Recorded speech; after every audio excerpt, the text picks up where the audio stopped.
नमस्कार, मैं हूं दिनेश कुमार। पूर्व उपराष्ट्रपति जगदीप धनखड़ के इस्तीफे के कारण 9 सितंबर को देश के दूसरे सबसे बड़े संवैधानिक पद उपराष्ट्रपति पद के लिए चुनाव हो रहा है। सत्ताधारी दल के उम्मीदवार सीपी राधाकृष्णन हैं, वहीं विपक्ष के उम्मीदवार पूर्व न्यायाधीश पी सुदर्शन रेड्डी हैं। तो आइए समझते हैं इस पद से जुड़ी हर अहम जानकारी।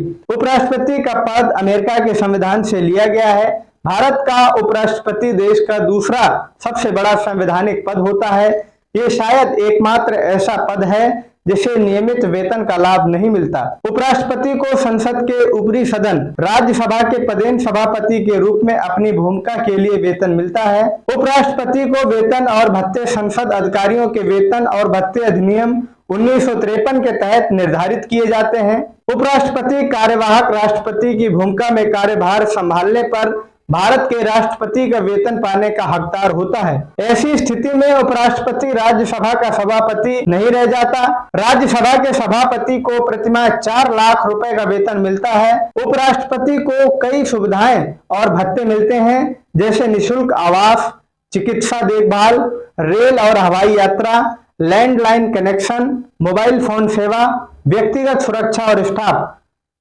वहीं अगर पूर्व उपराष्ट्रपति की बात करें तो उनको लगभग 2 लाख रुपए प्रतिमाह पेंशन, टाइप 8 बंगला, एक निजी सचिव, एक अतिरिक्त निजी सचिव, एक निजी सहायक, एक चिकित्सक, एक नर्सिंग अधिकारी और 4 निजी परिचारक मिलते हैं।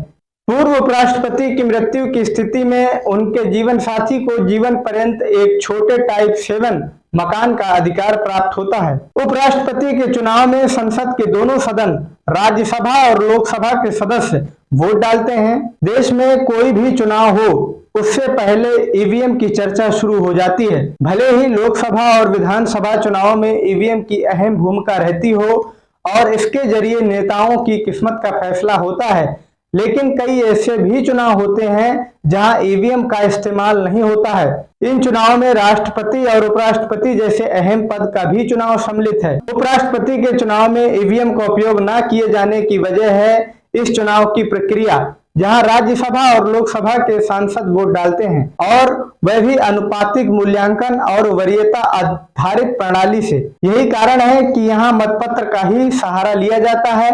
उपराष्ट्रपति पद के लिए मतदान के दौरान हर मतदाता को उम्मीदवारों के नाम के सामने 1, 2, 3, 4 जैसी प्राथमिकताएं अंकित करनी पड़ती हैं। वोटों की गिनती इन प्राथमिकताओं के आधार पर होती है, जो ईवीएम की मौजूदा तकनीक से संभव नहीं है। यही कारण है कि उपराष्ट्रपति चुनाव में ईवीएम का इस्तेमाल नहीं किया जाता है। उपराष्ट्रपति चुनाव में राज्यसभा के 233 निर्वाचित सांसद, राज्यसभा में मनोनीत 12 सांसद और लोकसभा के 543 सांसद वोट डाल सकते हैं। इस तरह से कुल 788 सदस्य वोट डाल सकते हैं। हालांकि चुनाव आयोग जब उपराष्ट्रपति चुनाव की तारीखों का ऐलान करता है तब वह लोकसभा और राज्यसभा में सभी मौजूदा सदस्यों की गिनती करता है। वर्तमान में 781 सदस्य ही मतदान करेंगे। दोनों सदनों के सांसद गुप्त मतदान करते हैं। इसमें कोई व्हिप नहीं होता, कोई भी किसी को भी वोट दे सकता है। ये पूरी जानकारी आपको कैसी लगी कमेंट बॉक्स में जरूर बताइएगा और चैनल को भी सब्सक्राइब कर दीजिए। नमस्कार।